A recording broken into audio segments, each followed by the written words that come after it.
जी sir.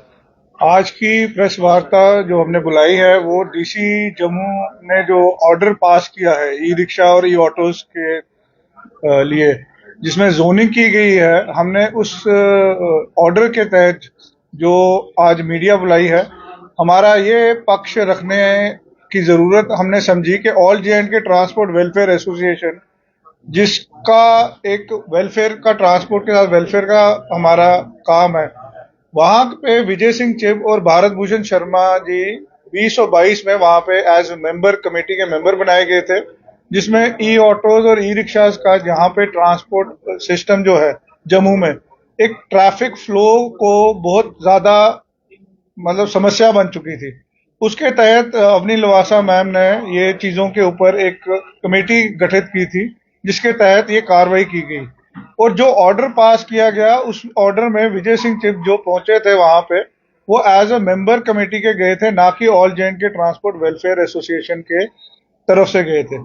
आज हमने जो प्रेस मीडिया बुलाई है, हम यही कहना चाहते हैं कि जो ऑर्डर पास किया गया है वो हमें 23 तारीख तक का टाइम दिया गया है डीसी साहब की तरफ से, जिसमें उन्होंने कहा है कि कोई भी इश्यूज जो हैं वो यहाँ पे लाए जाएं और उनके ऊपर डिस्कशन किया जाएगा। हमने आरटीओ साहब से भी बात की थी और आरटीओ साहब ने भी हमें जल्द ही टाइम दिया है, जिसपे हम उनके साथ इन इश्यूज के ऊपर दोबारा से मीटिंग करेंगे।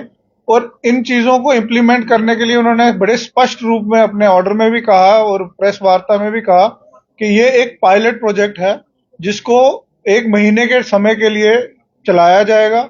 उसमें देखा जाएगा कि ये सक्सेसफुली रन किया जा सकता है या नहीं, और उसके बाद उसके तहत अगर वो नहीं सक्सेसफुल होगा तो उसमें जो ऑल्ट्रेशन लानी होंगी वो हर स्टेक होल्डर को लेके उनके साथ बातचीत करके आगे उसकी कार्रवाई की जाएगी। आज हम इसी चीज के लिए आज मीडिया को बुलाया गया था और हम अपना जो पक्ष है वो रखना चाहते थे।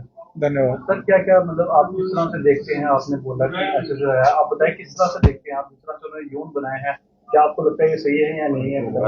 देखिए, हमने जो एक समस्या बन चुकी थी ट्रैफिक की, हम जम्मू में हर नागरिक का फर्ज है कि हमें इन चीजों को एक ढंग से चलाना है, क्योंकि ट्रैफिक जो है वो एक हमारी सेंस ऑफ सिविलाइजेशन की, एक सोसाइटी का एक डिसिप्लिन है। अगर उस चीज के लिए एडमिनिस्ट्रेशन कोई भी अपना एक इनिशिएटिव लेती है तो हम उसका पार्ट एंड पार्सल बन के उस चीज को इम्प्लीमेंट करने में हम अपना योगदान देते हैं।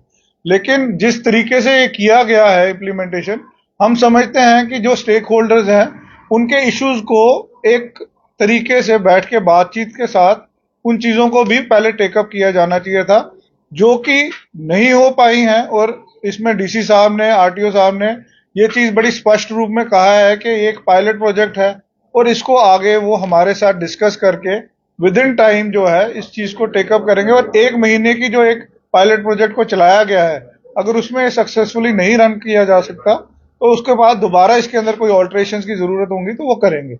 आपको क्या लगता है, अगर किसी ने ई रिक्शा यहाँ ऑपरेट करना हो, यहाँ से अगर उसमें सिटी जाना हो, वो अगर एक ही ऑटो पहले होता था, घूमता था, अब उसको जोन चेंज करना पड़ेगा एक पैसेंजर को, किस तरह से देखते हैं अगर ये आने वाले दिनों में इम्प्लीमेंट होता है तो?